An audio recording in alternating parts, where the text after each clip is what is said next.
Inmax B1. Inmax B1 mga par. Tunog maligas-gas.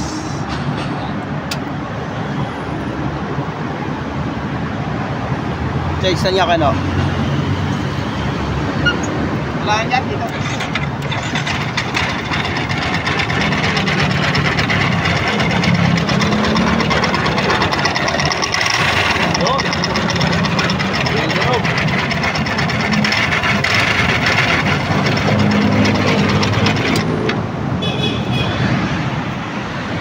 Yan, Inmax B1 yan. Ganda na tunog. Ito na mga paro, kita nyo yan o. Yan o. Lahat ng bearing na dito na lang sa baba o.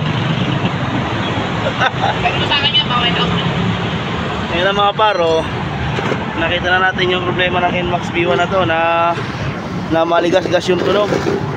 Kung makikita nyo, ayan o, tingnan nyo. Ayan o. Yung bearing nya nandito na lahat, ayan o. Itong part na to, wala na. Ayun, pasok na oh. Ayan, yan ang madalas nagiging problema ng Inmax. Kasi ito, marami na nagpaliwanag nito eh, kung bakit nangyayari itong ganito eh, mga pare. Kung mapapansin nyo po dito sa takip ng kanyang cylinder head, ito, may dalawang butas na yan. Diyan lang nalabas yung langis. Ngayon, yung dalawang langis na yan, dalawang butas na yan, matapat lang dito sa part na to. Nandito sa part na to, dito sa side na to. Itong part na to, hindi. Ngayon, umaasa lang yung cam bearing, umaasa lang ng langis dito sa kadena.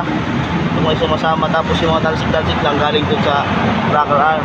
Kaya, pag yung Inmax B1 ay nakaranas ng sobrang konti na langis, ibig sabihin, wala na nakukuhang langis yung kadena at hindi na sapat yung mga talsik-talsik lang galing sa rocker arm.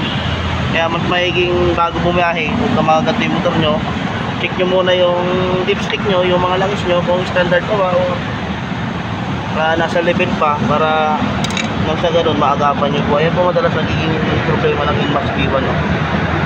Yan. Yan po. Kung mapansinin nyo naman mga par, malinis naman yung head nya, hindi naman yung nagpuputik yung langis. Baga talagang ito lang naging problema nya, kulang sa lubricant ng oil. Ayan, ayan, kita nyo naman oh. Halos yung lahat ng bearing na dito lang sa portion na to.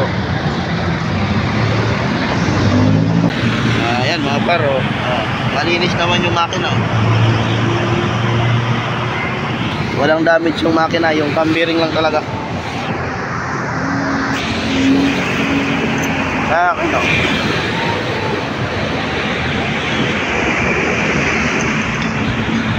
Yan o.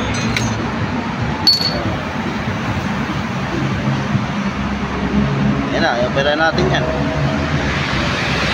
A few moments later.